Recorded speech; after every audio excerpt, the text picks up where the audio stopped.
welcome back everyone, and we'll move on to the next submission, and we'll have Marie Gray from the Summit Road Society. Tēnā koutou, nei rā te mihi manahau kia koutou katoa. So first of all, I'm going to give a submission on behalf of the Summit Road Society, and then immediately after my personal submission, just to be effective with time. I'm sure most of you know the Summit Road Society. We're a grassroots conservation organisation that's focused on protecting the Port Hills and providing for public access. We have 4 reserves on the Port Hills, and we also run the community trapping project, Predator Free Port Hills. So in 2019, the council declared a climate and ecological crisis. The scientific evidence is clear, and last year the council also put out a plan around climate change resilience, and so it needs to be actually embedded in both the long-term plan and the annual plans responding to climate change, because it is a huge threat to all of us today. Nature-based solutions will be critical. We'd really like to highlight Pest Free Banks Peninsula, of which the Summit Road Society is a partner. This is a program to eradicate pests and predators from the Port Hills and Banks Peninsula by 2050. This is a landscape scale change, and that is precisely the scale of what is needed. And we are in full support of Pest Free Banks Peninsula's request for support, especially the feral goat eradication program and the predator eradication programs on the extended wild side and Kaitiriti. On the Port Hills, the Society is leading efforts with Predator Free Port Hills. We have 1,200 households trapping on the Port Hills, more joining up every day. And this is about communities taking action in their own backyard to respond to the biodiversity crisis, bring birds, lizards and invertebrates back to their own backyards. So we've been working very closely with the council on extending trapping into reserves. There was a pilot program a couple of years ago, and we've just had our second intake of parks come on board, and just wanted to highlight that this is going to need continued resourcing, because the demand from the community for community-led restoration activities, predator control, planting, weed control, is actually extremely high, and the more ranges that are provided, their time gets filled up very, very quickly, because of the level of demand that is out there from the community. And it is a very effective use of council resources to leverage the enthusiasm and energy of volunteers. We'd also like to highlight the importance of feral browser control. Feral browser control is a climate response. Forest and Bird estimate that if we were to undertake feral browser control to the lowest possible levels across the country, that would be equivalent to 15% of New Zealand's 2018 emissions.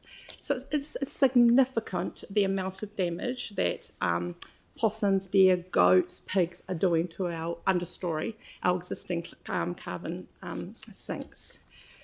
The councillors will probably know about our Linderwoods Reserve, which is in Heathcote, between Rapaki Track and Castle Rock Reserve.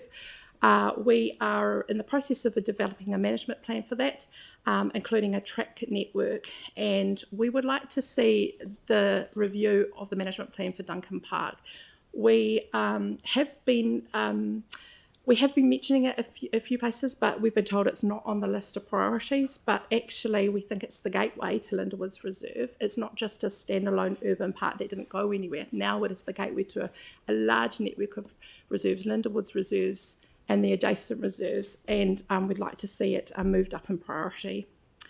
A huge thank you to the rangers. They are phenomenal, the rangers of the City Council, and all the work they do to provide for public access and to enhance our biodiversity.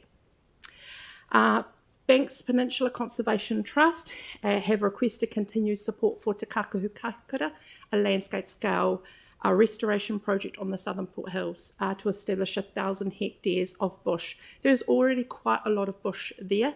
This initiative is about connecting those existing areas of bush, such as Kennedy's Bush, Ohinitahi, Omahu, Ahuriri Reserve. And so we're in full support of that initiative because, again, it is landscape scale change and that is what's needed. We think that the regeneration plan for the Otakaro River is transformative. That's precisely the scale of what's needed. And we'd also like to see it happen with the Opuahu, with Ihutai, Whakaropo, with all our important waterways in Christchurch and Banks Peninsula. We have had input into the development of the Opuahu Lower Heathcote Guidance Plan, and we'd just really like to commend the Community Board, the Linwood Central Heathcote Community Board, for their leadership in that space. It was a really excellent example of grassroots community involvement in the development of a restoration plan. On a related issue, we really support the planned funding for the Port Hills and Littleton Harbour Erosion and Sediment Control program, because sediment off the Port Hills is some of the biggest causes of pollution into Whakaropo, into Opuahu and into Ihutai. So we feel like planting the streams of the Port Hills is absolutely needed on a landscape scale to address the environmental challenges we face. Avoca Valley, our restoration of Avoca Valley is one such example, and we are very grateful to the support the council has provided via the Sustainability Fund and in-kind support from the rangers for that program. And over the next 10 years, we intend to restore 38 hectares of that catchment. So that is landscape scale restoration. We support bringing through the earthquake repairs to the South Library and Service Centre. That is such an asset for the community, the Beckenham Service Centre and South Library, and we, among many other organisations, use it regularly. Port Hills Management Plan. I look back through the records and the Society may have been raising this point for perhaps 20 years, but we'll keep raising it. And that we'd like to see and the development of an integrated Port Hills Management Plan. This has been on the table, then off the table, then on the table, then off the table. And we feel that there's a number of separate proposals over the year. If there's one integrated plan to address the road safety, antisocial behaviour, restoration, so all of those issues can be considered in the context of the whole, rather than as an ad hoc piecemeal approach. And lastly, I just want to let the councillors know that our long-awaited project to create a lookout and heritage education area at the car park at the side of the Bowerbird has now started and will hopefully be completed in the next 4 months. So thank you. Thank you very much. Sarah and Tim. Thanks, Mary, and thank you so much for all that you and the organisation does, and with the partners you've got. The Duncan Park Management Plan,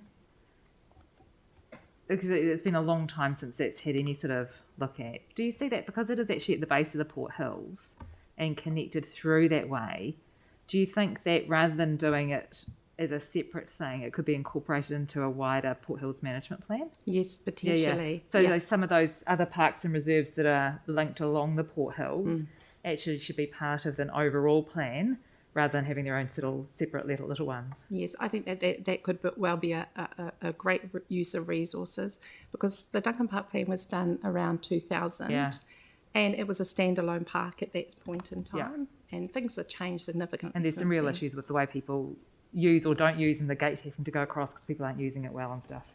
Okay, thanks. Tim and then Andrew. Thank you. And Tori Purdon just the other day mentioned the same thing with the Port Hills Authority with regards to the integrated Port Hills Management Plan and how important it is. So it's great that we're all on the same page and it's so obvious, so thank you. With regards to the rebuild of the South Service Centre and Library, and thank you for your support on that, the Pawaho River Network mentioned about having some kind of education or some link with the river there. Would you see the same thing for the Port Hills, because it is right between the two? Yeah, I think it could actually be a hub for both of those areas, both the river and the Port Hills. And indeed the river is our boundary for predator-free Port Hills, because actually it forms a natural boundary to the Port Hills. Absolutely. So we would be in full support of their proposal. Thank you very much. Andrew? Thank you. This really follows on from Sarah's question about Duncan Park and the management plan. So, noting your answer to that question, the work that you're doing in the Linda Woods Reserve, obviously creating and upgrading tracks and access there, presumably a part of what you're thinking of with Duncan Park is access upgrade, track upgrade, maybe parking, signage, that sort of thing. Timing will be everything. When are you doing the work in the Linda Woods Reserve, and when would you want the Duncan Park planning work to be done to time with that? When would you want it brought forward to? The work on the management plan for Linda Woods is underway now, and I'd say we hope to finalise that within the next year. We want Duncan Park to be the primary entrance to Linda Woods because it has parking, it has existing parking, it's got a lot of the existing infrastructure. And so ASAP. All right, thank you. Okay, look, thank you very much for your submission. And now I'll move on to the next submission, which is yours. Yes. Thank you for the